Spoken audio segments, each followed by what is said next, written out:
So this is something I've been contemplating for a good while, and it's kind of starting from the basics with archery. Really, everything kind of starts with the arrow that leads up to the bow, but I'm really new to all this. But uh, one of the things that me and my buddy, when we first got into this, was finding people. We found a whole lot of people, um, and we just kind of just picked up on what they were doing. We fine tuned. We did our own thing. I'm a redneck first and foremost. You know, if it's brown, it's down. You know, that's kind of the way I am. But you know, I love archery hunting. Just got into it like 3 years ago. There's not a whole lot of people with a whole lot of knowledge on it. So when you find somebody, I try to link into what they're saying. But me and my friend, we started doing a lot of things on our own, and we just ran with it. And he had been archery hunting for a good while, but then we both fell into this rabbit hole. And so I want to kind of start off of how we're going to make our arrows fly the way we want. And the first thing is we're going to set them up. So I just bought bare shaft arrows here. I've got Hunter XT Pro 340. So from past experience, that's what I found that flies the best and most true to me for what I'm going to throw in it, which is going to be 100 grain inserts right here, and then 125 fill point. And then I've done a lot of shooting with them. These arrows fly the best for me with my poundage, which is about 65 to 70 pounds. So that's normally what I do. Now, eventually, we will get to the point where I'm going to put vanes on back here so that you can see how I run that process myself as well. I run a right helical fletch on it because I use single bevels. I get those from BPA Archery. But so the very first thing I do is I like to grab an arrow that I've shot before, and I know that it can be difficult sometimes if you haven't gotten into it. If you haven't done it, then I'd say go to an archery shop, go to a Bowtech, and this is how I kind of set it up. I get it to where it's going to be right there underneath the insert, right on the disc, and then once I know that that's my measurement, I take it out. I throw one of these in here. I kind of set it right there, as you see. Set it right there. And then I begin cutting. So I'm going to pause the video here, get to cutting, and then once we get down to getting the insert in, I'll tune it back in. Alright, so I got most of them cut. What I'm going to do now is I'm going to show you how I cut the last one. I'm going to try to angle my phone back here so y'all can kind of see it, but we'll see how it goes. Like I said, I'm not a professional. I don't do this stuff professionally. I do it for the fun of it, and I love it every second of every day. So, you know what? I'm just going to come back to y'all later. It ain't working for me. Okay, now I've got all my stuff cut. I've got them cut to about 25.5 inches. I'm a very short guy. Alright, so my draw length ain't very long, so I got it cut to about 25.5 inches. And then I'm going to go ahead and start putting my inserts in. So in order to get my inserts in, the thing that I need here is just a handy dandy Bic lighter and some glue. Now you can pick this up Bass Pro or your local archery shop. I haven't had any trouble finding it yet. It took me a while to get into it. I really didn't believe that it was going to hold. And you also need an ice cold glass of water. And we'll show you how this all goes together, and you'll be able to shoot in about 5 minutes. Alright, I'll get back with y'all, and then I'll show you how to do this process. So we're going to put these inserts inside the arrow shaft. Now, I highly advise that you have a set of pliers with you, because you got to use your lighter to get this stuff hot so that you can lay it on this wax there and that glue and stick it inside. So I highly advise that you got some kind of pliers with you. Excuse me while I find mine. Now that I found my pliers, we're going to go ahead and get started. So I stick it in there like that, and then grab your lighter and just heat it up. We got to have a way to melt that wax. There's things, I know this is not the most exciting video to watch, and it can be kind of boring. I suppose you get a heat gun or anything like that, but for me this works. And then you just find a good spot, and then you let that wax get all up in those crevices of your insert so that you can shove this down into your arrow shaft like this. once that's pretty much in there. I like to spin it while I'm doing it, kind of get it just a little bit of everywhere, and then push it home, and then wipe that excess wax off with whatever you got. I use my shirt just about every time. Then you dip it inside the cold water, give it a spin, and then it should have cooled off, expand it out, and then give it a good shake off. And then, believe it or not, this is now ready to shoot.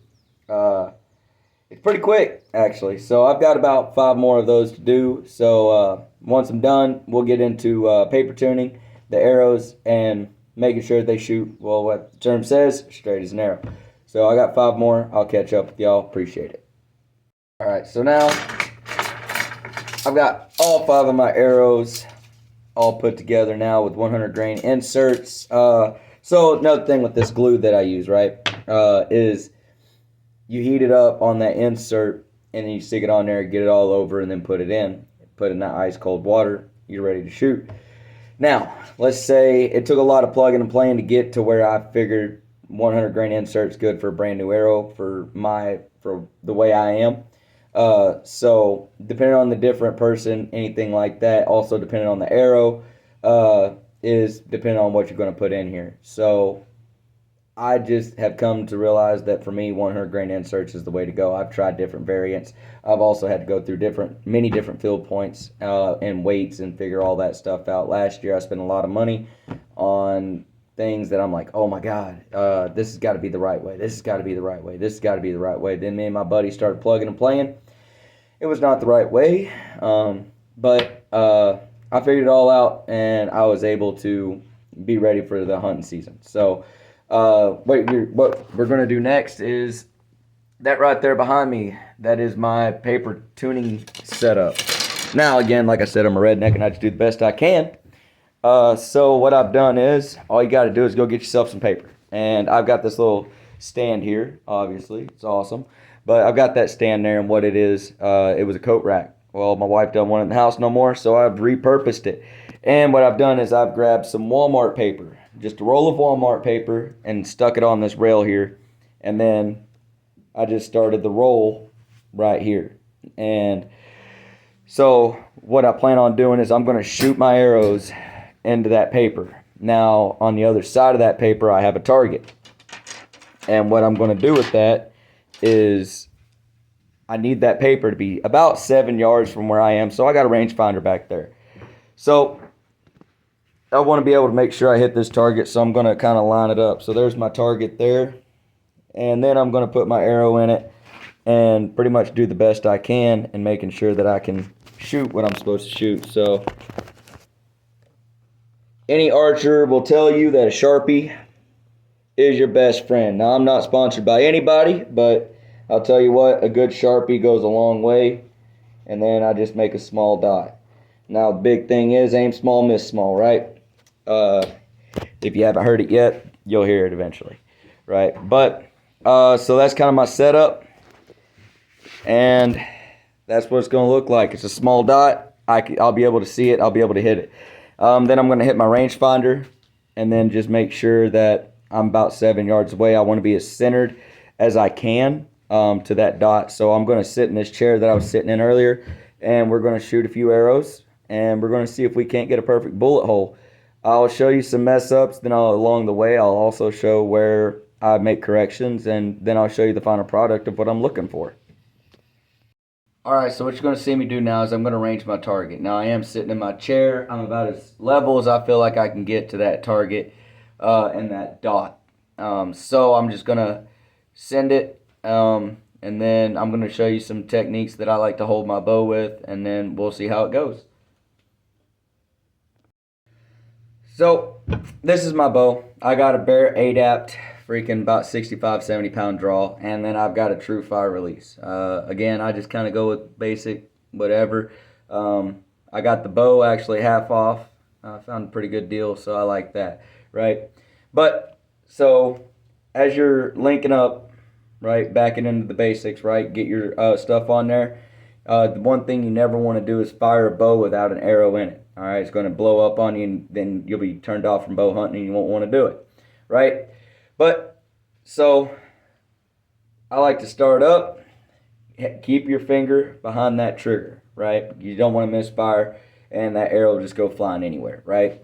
So then start up, give it the draw, and then as you can see, I'm not gripping my bow. Once you grip your bow, freaking you're gonna have a miss. You're gonna aim bad, right? So the most I'll do is I'll just rest my fingertips right there at the end. But you can shoot your bow kind of like that. But I like to keep it out of the way for when I have a razor sharp broadhead on. So I just rest my fingertips right at the end there, right? So you don't want to grip your bow. You grip your bow, you're keen to go start holding it that way instead of just straight true up. All right, and then find your balancer right there of what fits you best, right, or what fits your bow best. Again, I got everything on this bow half off, so I only spent $500. So that kind of says a lot on what I was able to find. But I'm going to shoot one. I'm going to walk y'all down and show you what I did. And what I've done now is the only thing I've done off video is I threw a 125 grain fill point on. So I've got 225 up front. So we're going to go ahead and get this going. Now on every arrow, I don't know if you can see that, there's a little notch there. And what you want to do is you want to put that notch facing out.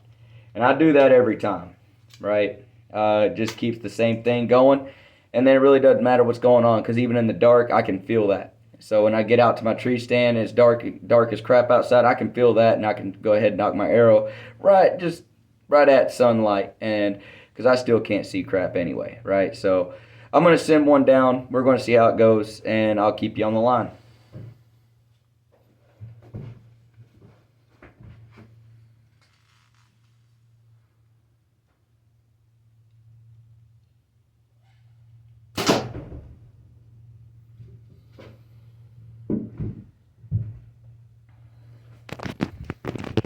All right, so you just saw me send my first one. I'll tell you, I'm pretty impressed with the first one, so I'm pretty lucky. So that's pretty much a bullet hole, almost. So I got a little bit of tweaking I'm going to do to this arrow. But the whole point of this is to make sure that it is flying straight and it's not going to have a bend in it whenever it hits its target. So I'm pretty happy with just almost that. I'm going to do a little fine tuning. Maybe I can get it to where it's just a straight bullet hole and I can show you a better one. But I'll get back to you in a sec. Alright, so I want to show you what I'm not looking for. Right? So, these right here, these long holes, okay? That's not what I'm looking for. I'm looking for something similar to that first one I showed you. Alright, the reason being is that just ensures that the arrow's flying as true as it can, fly true as an arrow. At least that's my mindset on it. So, I'm going to show you what I kind of do to make sure. Now, you can do different things. You can throw a different fill point in there with a different weight. That's perfectly fine. But I'm trying to fine-tune it because I'm pretty sure this is the arrow setup that I'm going to run with. Because it's worked for me in the past and it's shown true before. And this comes from different opinions as well. So, what I do is I knock my bow on it, and then I try to get everything going.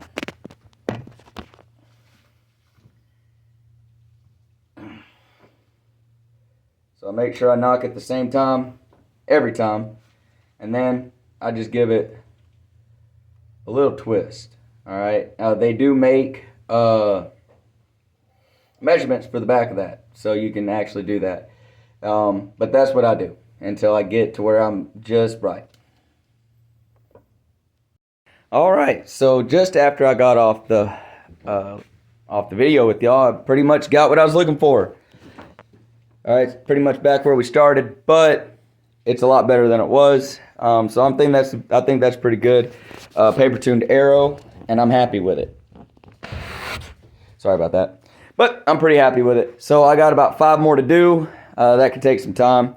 But generally that's how I set up and that's how I get everything started. So if y'all like it, please keep watching, subscribe, do whatever you gotta do. Hey, I know I'm just some random guy, but I figured one day somebody might want to watch something that normal people do. Because I don't get a deer every time I go out. I don't have success every time I go out.